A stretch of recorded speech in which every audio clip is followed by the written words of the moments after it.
Hello all, my name is Karsten. I'm working with the Free Software Foundation Europe, and I would like to talk to you today about access to knowledge, especially about copyright, patents, and politics at the World Intellectual Property Organization. Please let me know if I'm talking too quickly, if you have trouble understanding me. Well, just an overview of the contents of this talk. The first part, we could say, is a bit theoretical. What is access to knowledge? What is this formula that's been showing up here and there during the last year or so? Why is it important? What are the concerns I have with the term intellectual property? And what could a treaty on access to knowledge be good for, and what should it look like? Then in the second part, I'll talk about the work that a lot of NGOs, including the Free Software Foundation Europe, do at the World Intellectual Property Organization, WIPO. First, I'll give you a short introduction to WIPO, what it is and what it does. Then, what opportunities WIPO holds for promoting access to knowledge, or from another perspective, what obstacles it presents on the same topic. Well, then I'll present a first step, which has been taken at WIPO, the development agenda, and finally say a few words about what my organization, FSF Europe, is doing at WIPO. There will be opportunities for questions, well, in general, after the talk. I'd appreciate that if you could just hold it that long. But after the first part, I'll draw a short summary, and then if there are things that you want me to explain a bit more, then I'll gladly do that. Okay, so let's go. What is access to knowledge? What is knowledge, anyway? We could say that knowledge is any cultural technique, anything that humans do to bring about a culture. Music is a sort of knowledge. Music brings people together. Medicine is knowledge. It helps people cure people. It helps us sustain ourselves in the physical sense. Science, of course, is knowledge. I don't think any explanation is needed here. And software is knowledge as well. Software, as most of you probably know better than I do, is really just knowledge about processes. If you want to write a program to solve a certain problem, to take care of a certain task, what you do is you deconstruct this task into steps so simple that even something as stupid as a computer can perform them. And then you describe these steps in a manner that the computer understands. That is what programmers do. So software is knowledge about processes. Thanks to digital technology, it's very easy to distribute knowledge. If you have something to say to the world, just put it up on the web. If you're looking for something, you look it up on the web. Beautiful. That's an opportunity. Though some treat it as a threat. We'll get to that. The access to knowledge really is something, you could say it's a perspective where you value knowledge and access to knowledge and everyone's ability to learn over the protection of individuals, or mostly companies really, to profit from a monopoly on knowledge. Why is access to knowledge important for culture and development? Well, as for culture, without knowing things, without knowledge about the culture, it's impossible to take part in one. Reading and writing is a very basic example here. Someone who cannot read or write, at least in our Western societies, does have indeed a serious problem. I'm sure you will agree here. Literature also is something. It carries the ideas we have about our culture. It communicates ideas between all of us, and literature is really a sort of discussion. Software, understanding software, being able to use software, maybe even being able to write software, is also becoming ever more important. You run into software all the time. This is not actually a phone. It's a computer. It just acts like it's a phone. And by the way, I should turn it off, I see. Sorry. So software, we encounter software in places where our parents probably never would have thought about there being a computer. Well, why is it important to be able to exchange all these things? Why is it important to be able to exchange software, literature, the knowledge about reading and writing? Because our culture grows on a common ground of knowledge. Because to create, first you have to receive. Because to write a book, you have to read perhaps 100 books before. Because to write a program, you have to look at a lot of program code. I'm not a programmer myself. My background, like Mike's, the previous speaker, is in cultural sciences. The only thing I can do is very basic HTML. But what little I learned here is due to looking at other people's code. So reading books about HTML never took me very far. That is why restrictions on access to knowledge hurt us all, even if it's only individuals being restricted, because these restrictions make the afflicted individuals less productive. They cannot contribute as their potential would perhaps allow them to. This means for those individuals less personal freedom, because probably every one of you has a book, for example, that has been very important to your growth as you were young, or maybe you're even reading a book during these days, which is important to you.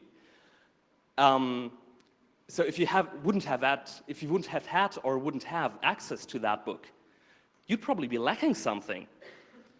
But for all of us, as a collective, as a culture, restrictions on knowledge, restrictions on access to knowledge mean that if all the individuals making up the collective do not reach their full potential because of these restrictions, then we as a society, as a whole, as a collective, we will not reach our full potential, be it in the cultural realm or in the economic area.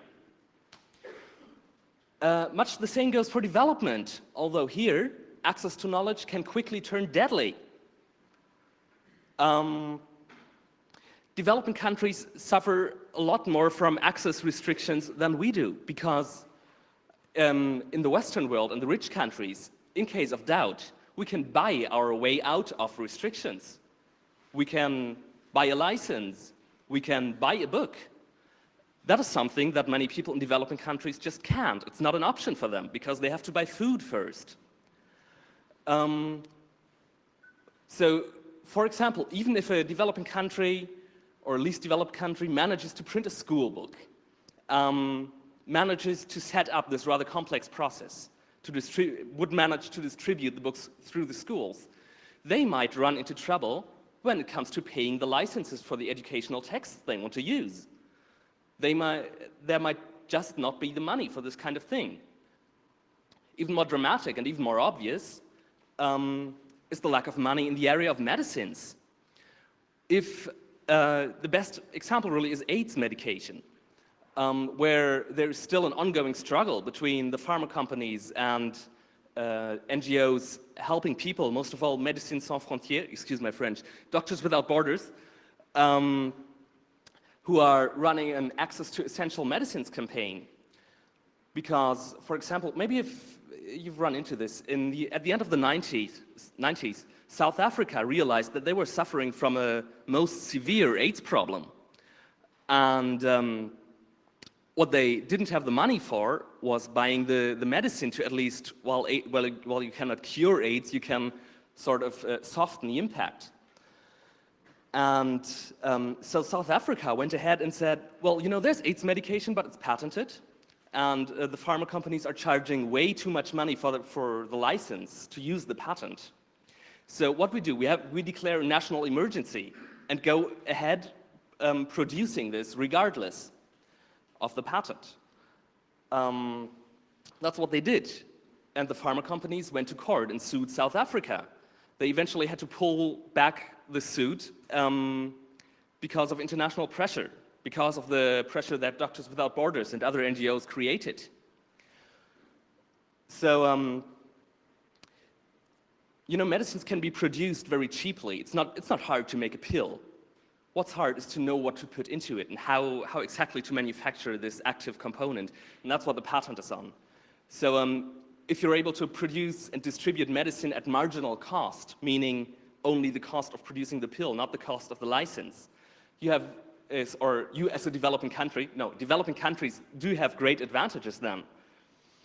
So it's easy to see why these restrictions on access to knowledge in the educational realm or in the medical realm, I'm just using these examples here, how they block development. Sick people can't work. Uneducated people are not going to be very productive. Another point is that what is good for developing countries usually helps us too.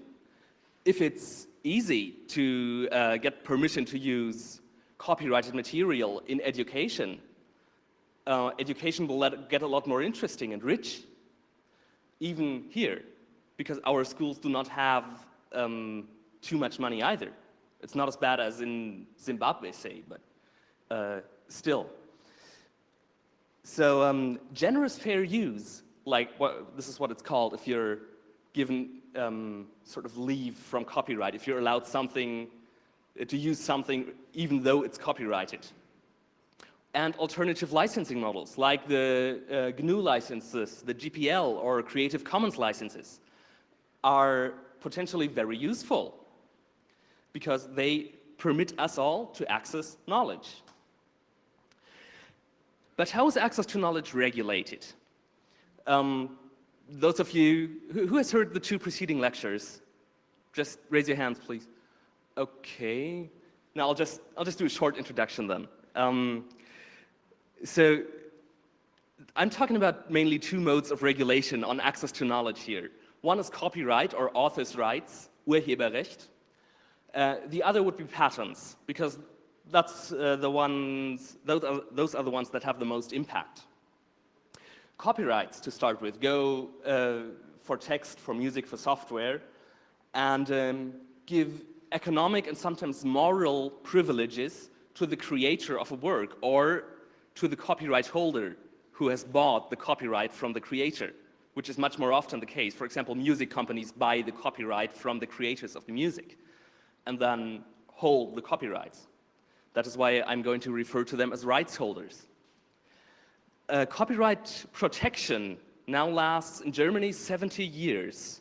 In the United States, it's author's life plus 70 years. So if an author creates something at 30 today and goes on to live for another 50 years, and then has 70 years copyright protection, that makes 120 years. That's pretty impressive, especially regarding the fact that copyright is intended as an incentive for people to produce. So what good is it to give an incentive to produce to a dead person? I'm not going to produce anything if I'm dead, no matter how much you pay me. For patents, it's not quite as dramatic. Patents refer to technical inventions, such as machines using the forces of nature. That was in the software patent debate that got very heated this summer, an important formula. Patents confer exclusivity on an invention in exchange for publishing how this invention works. Then the person holding the patent, or the company usually holding the patent, because asking for a patent and administering one, especially enforcing one, is very expensive. So it's usually a company behind those. Gets 20 years to profit from this exclusively. Afterwards, it's public domain, like copyrighted things that where the protection has run out. They go into the public domain, it's called. They're accessible to anyone then, and anyone can use them. So why haven't I been using the term intellectual property so far? Because I don't like it. Because I think it's a propaganda term, really. I especially dislike the property part in intellectual property, because it's simply ideas, knowledge is not material property. As Maike, my predecessor here, has mentioned, knowledge can be copied, can be distributed at no cost, or at least can at least be copied at no cost. and in any quantity you want. So if we start calling knowledge property, what we do, or those people who call knowledge property, what they really do is they appeal to the respect for material property that is much more deeply rooted in our societies. The respect for private property, which refers to material property. A good example here is the US Constitution. We all know that the United States probably have, well, are among the countries that have the most regard for private property in the world. But then the people who wrote the Constitution there, they said, no, you shouldn't have property on ideas, really. All you should get is, we have to find a compromise here. We have to get our citizens to create as much as possible so that our society will advance. But then we have to make this knowledge accessible to everyone. And we have to find a compromise between these two, between the creators' wish to profit and society's need to access knowledge. So what they said is we'll do this for a limited time. And that is the exact difference from material property. Because your right to your computer or your right to own your, I don't know what, your mattress, whatever, does not run out after a certain time. So this property term hides this possibility of lossless sharing and evokes fears of something being taken away from you if you share an idea, if someone uses your idea. Then the term intellectual property is really imprecise. It mixes together very different areas of law. People saying intellectual property often mean copyright, patents, trademarks, denominations of origin, industrial design. All this could be called intellectual property, but all these are areas of law that function very differently. And should be treated differently. I've seen many discussions between qualified people go to waste because some people insisted on using the term intellectual property, and then no one was sure if they were talking about copyrights or patents or chip designs, you know? Besides, as I've mentioned, the term ignores that copyrights and patents are just tools to achieve greater creativity in society. They're there to give an incentive. But in my opinion, they're being mishandled right now.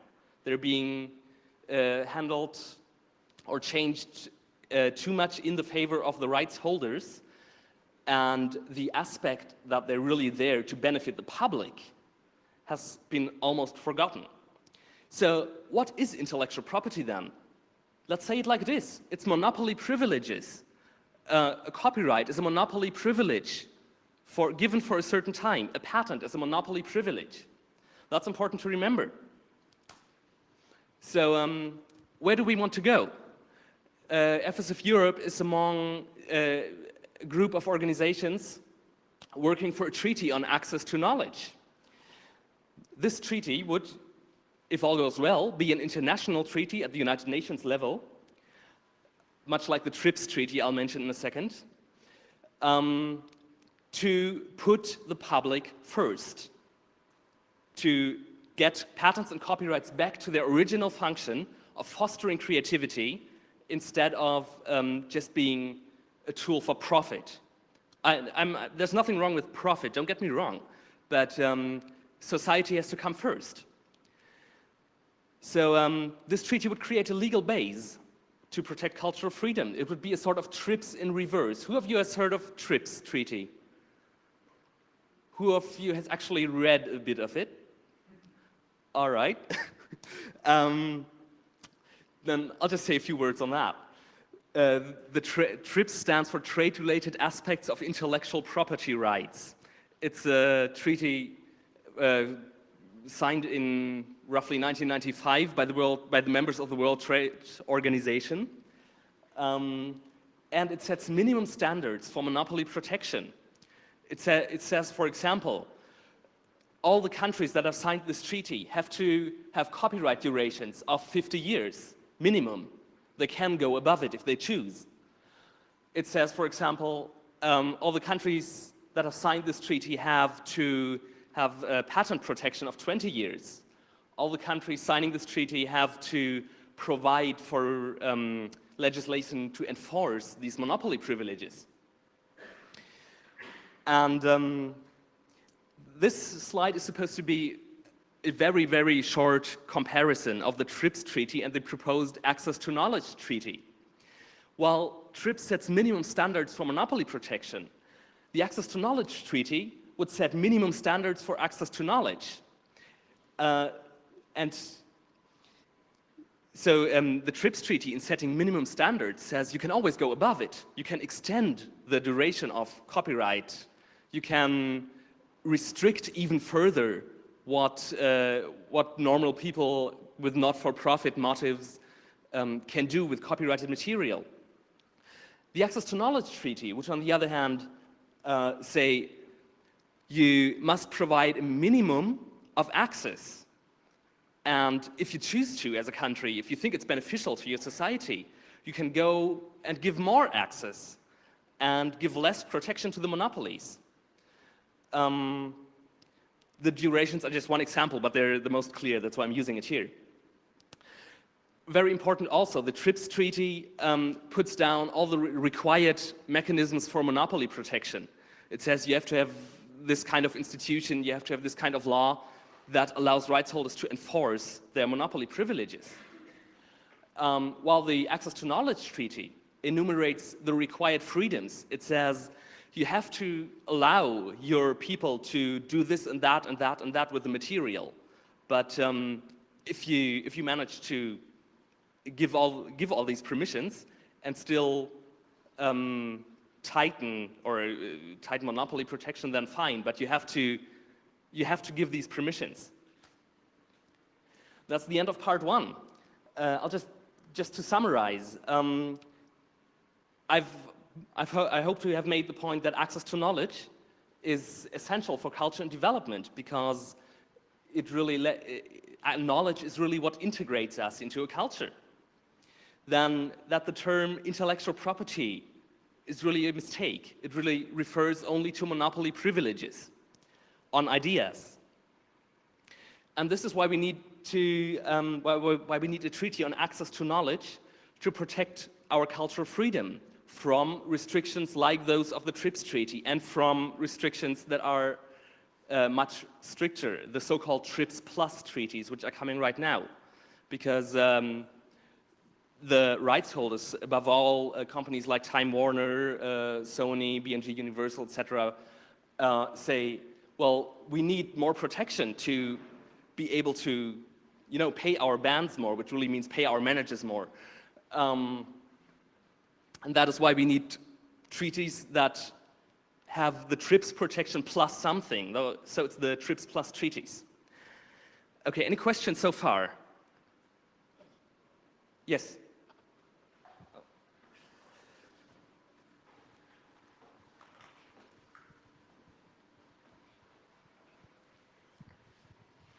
About intellectual property, I see the problem that someone who's really making investments into research, or someone who wants to make art, needs financial freedom and has to get that back in some way. Absolutely, I agree. And the Access to Knowledge Treaty and our work is not about taking away the financial incentive to develop ideas. And it's not about crashing the copyright system and replacing it with universal communism.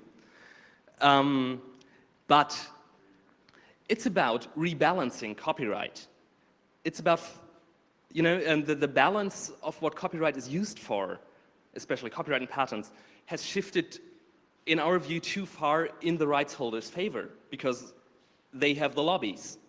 They have the money, which means usually the money to pay the dinners with the lawmakers, which is how lobbying works, okay? So we're just trying to shift it back in the public interest. All right, then on to the second part. How can access to knowledge be promoted? For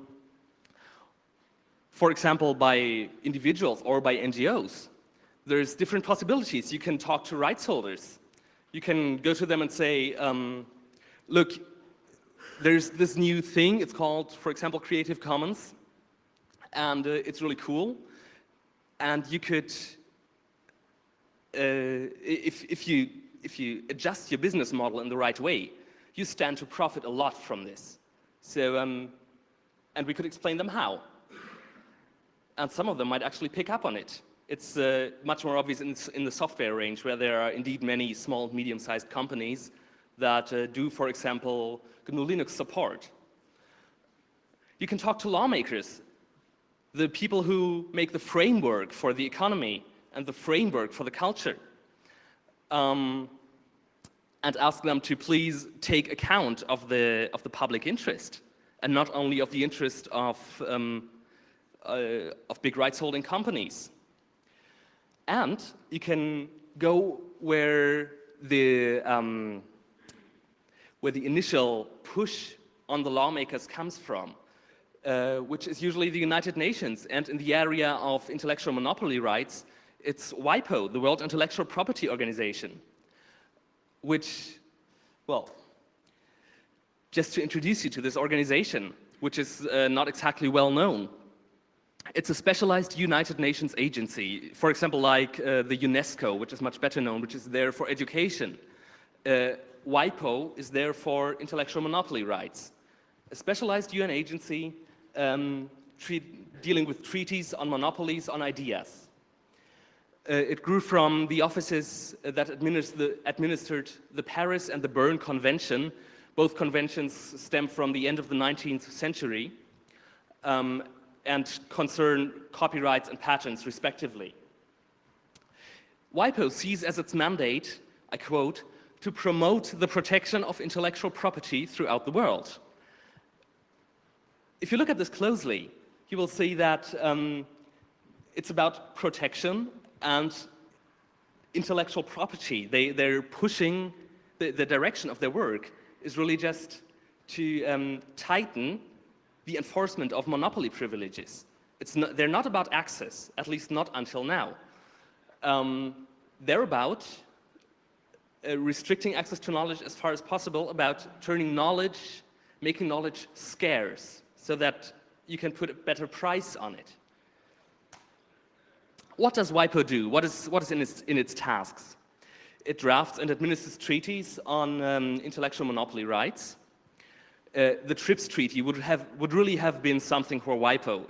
It did not end up there. It ended up at the World Trade Organization for reasons of internal United Nations politics, especially because the United States thought that WIPO was too much in favor of the developing countries.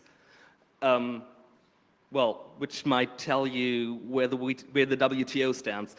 WIPO does technical assistance, as they call it. They send people to developing countries to help these countries set up enforcement offices for monopoly rights on ideas. This is a problem, especially in two ways. One, it costs scarce resources. It might be, well, it might be more essential to provide clean water to your population than to set up an office that takes the money from the country and channels it to Time Warner and Sony, because the money is really needed in the country. It's not needed in the United States, at least not as badly, or in Europe for that matter. And well, while they're there, these WIPO officials helping to set up these offices and teaching the people who are going to work there the basics of intellectual monopoly rights, often forget that even the TRIPS treaty has certain flexibilities. They just don't tell these people, you know? They don't mention to them that, for example, the TRIPS treaty gives every nation a right that to, for example, in the case of a national emergency like South Africa experienced, to issue compulsory licenses, meaning to take a patent from a company and say, well, sorry, we can't respect it. Our people are dying. We just allow this and that company in our country to manufacture medicine. TRIPS does sort of allow this. And WIPO officials sometimes don't tell the people they're educating there about this. But then WIPO only sets the framework of the framework for the laws that the member countries then are going to implement. So what is decided at WIPO is not written in stone there. Each country has its own ways of interpreting this. Well, after talking about what WIPO does do, now for what WIPO could do, in our opinion, and what WIPO would be an excellent tool for once we've reconfigured it a bit. We could, you know, WIPO is sort of the master key to this international system of intellectual monopoly rights, the root axis, if you will.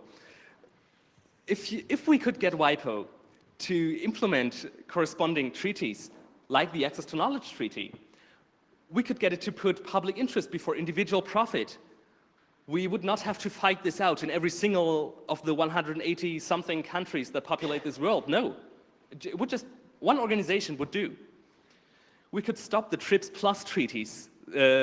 Some are really more curious, like for example, the proposed broadcast treaty, which is being negotiated right now, which would give a sort of something copyright nobody really understands to organizations for the mere act of broadcasting something.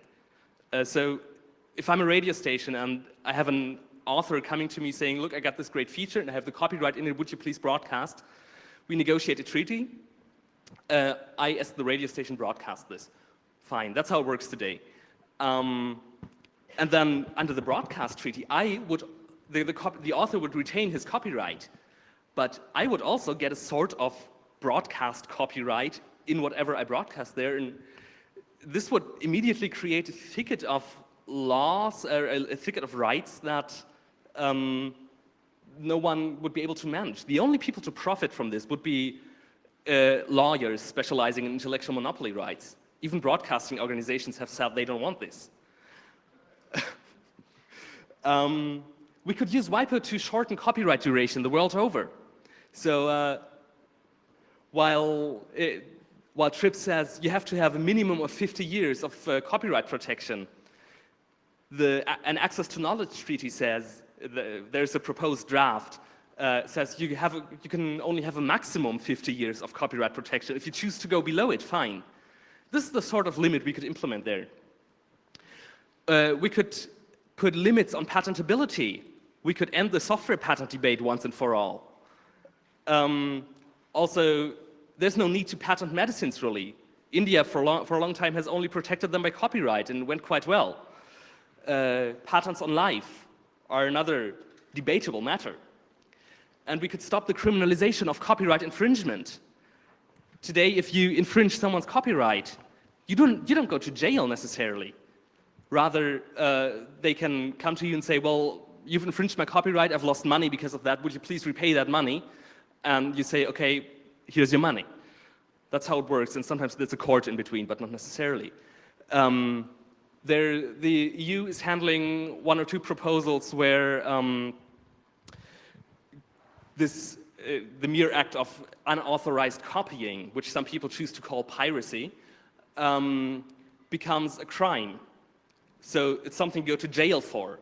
And only recently some managers of big companies have spoken up and said, well, but this is stupid. We have our engineers.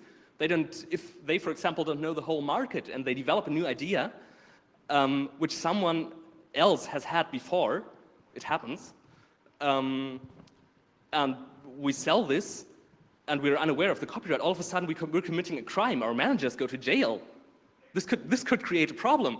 We don't want to go to jail. So there's even big rights holding companies in countering that.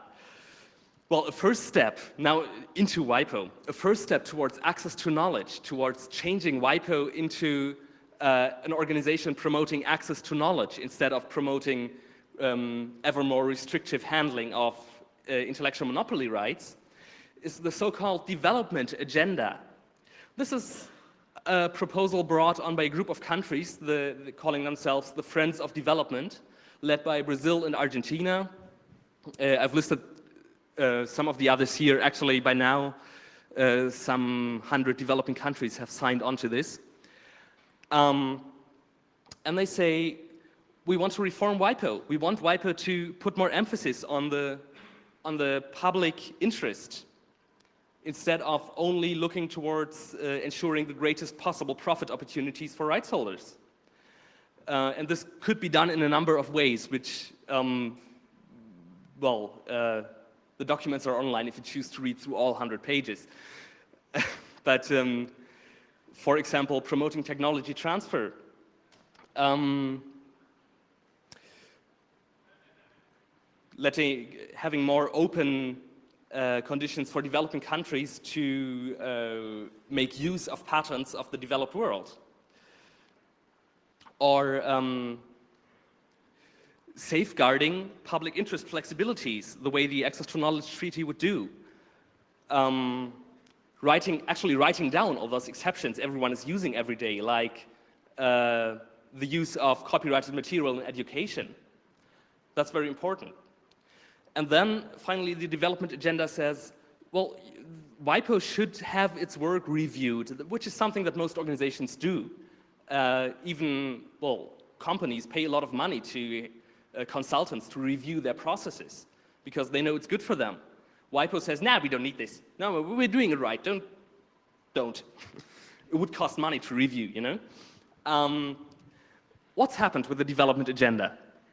Until now, it's mainly been talks about procedural matters, which some people suspect is a blocking strategy by the Western countries, especially the United States, which are totally opposed to the development agenda. So finally, they've agreed to have 2 more meetings in the coming year, in February and June, I believe, and then produce recommendations on what to do with the development agenda for WIPO's General Assembly. So this is a very slow process. There are no fireworks usually in the United Nations processes. It's all big mountains of paper and lots of boredom. But what is important, in our view, is that the debate about access to knowledge has reached the United Nations level. It's there. It's being debated in diplomatic assemblies. And it will not go away anymore, that simply.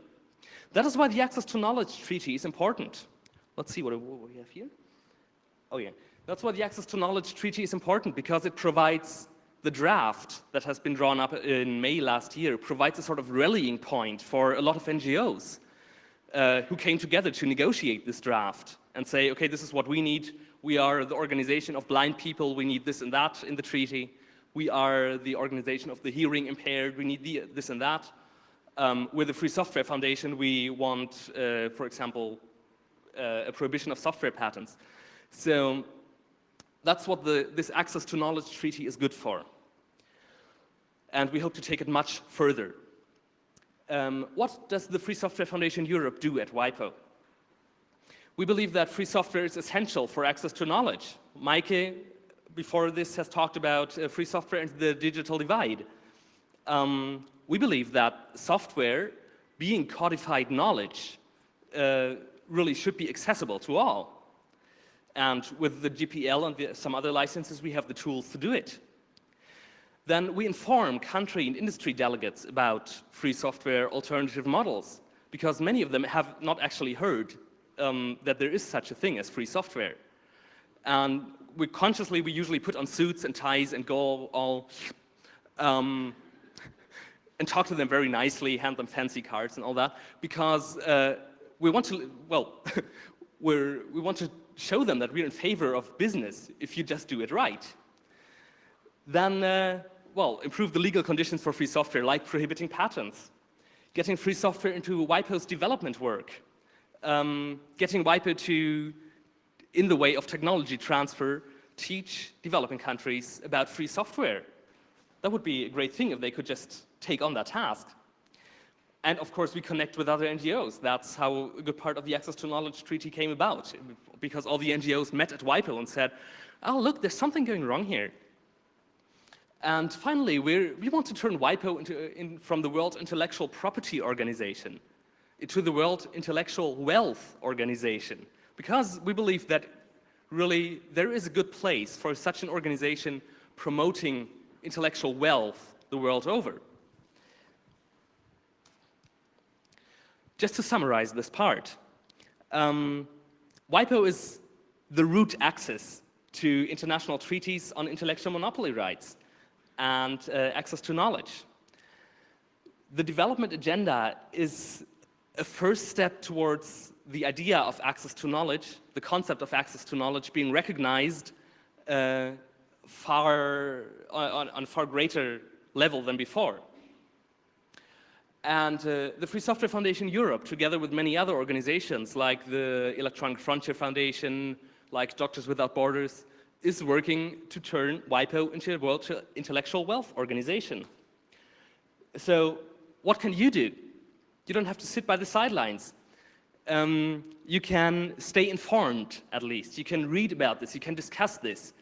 The topic is becoming ever more important, and there's more and more being written about it. And if you start writing about it too, run a blog, do something, that'll be a contribution.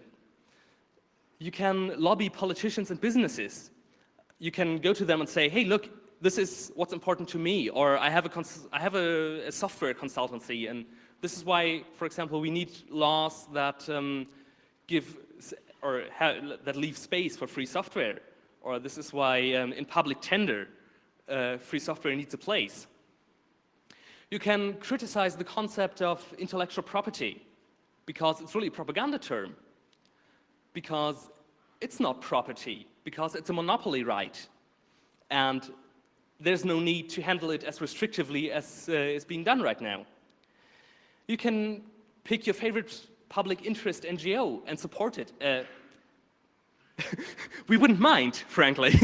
We have a support club, the Fellowship of the Free Software Foundation Europe, reachable under fsfe.org.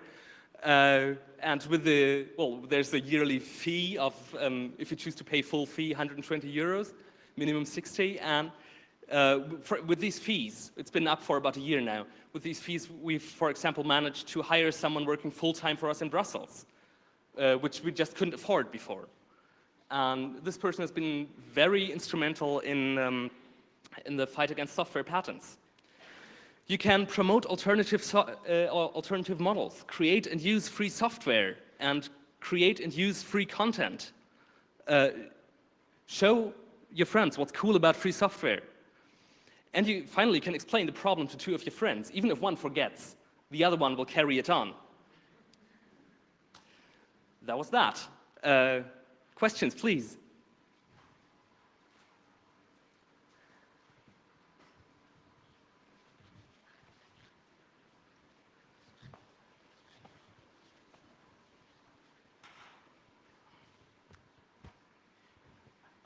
To take a devil's advocate position, the current right... Excuse me, the what position? A devil's advocate position is a position I don't really believe in myself, but the current rights holders will claim that by protecting profit, they are doing the best for society as a whole.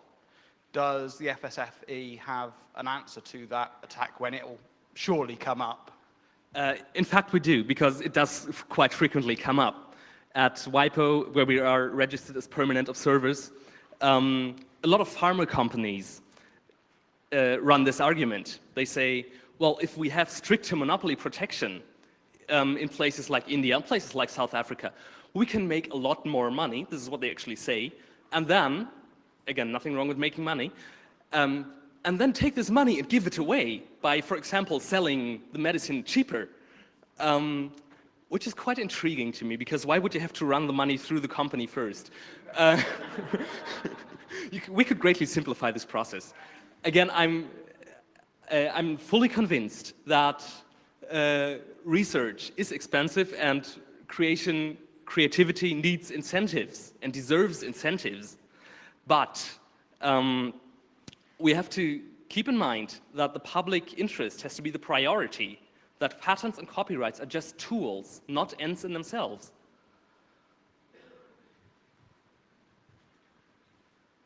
More questions, please. I can't have been that clear, possibly. Or are you just tired?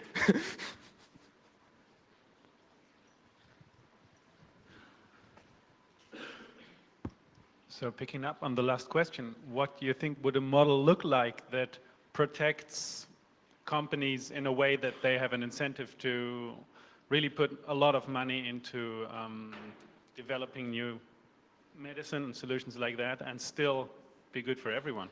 Well, we don't need a big new model. I'm not proposing a great new office anywhere, no. Our conviction is that the current copyright and patent system is basically just a good thing. It just needs to be tweaked back to where it came from. It just needs to be, well, not even restructured. We just need to adapt the terms, so to speak, so that the public can profit. And there is a lot of leeway to left open to maneuver here. You know, we can do this without driving all the companies into ruin.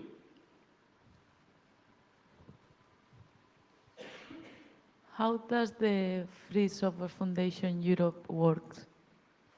How it works? Do you mean where we get our money from, or? No, where are you? How many people is involved on the foundation? Well, we're basically a volunteer organization.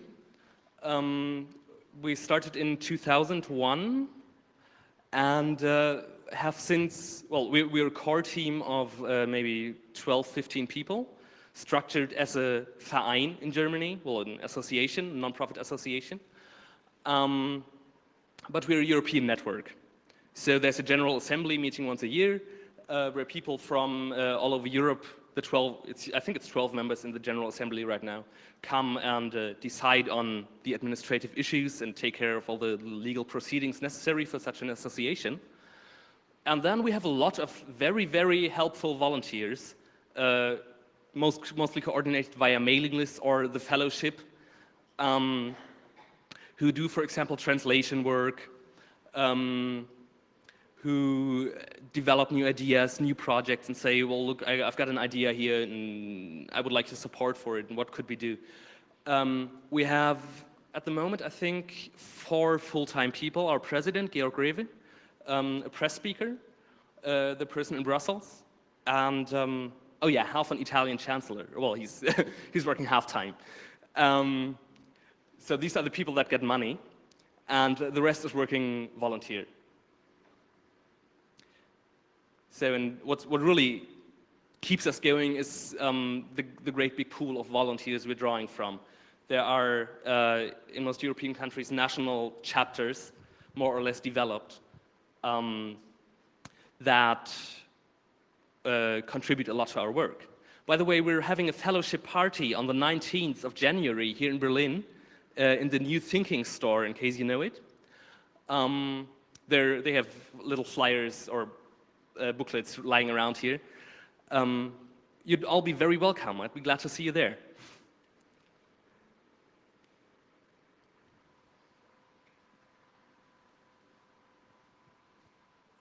Anything else? Okay. Thank you very much for your attention.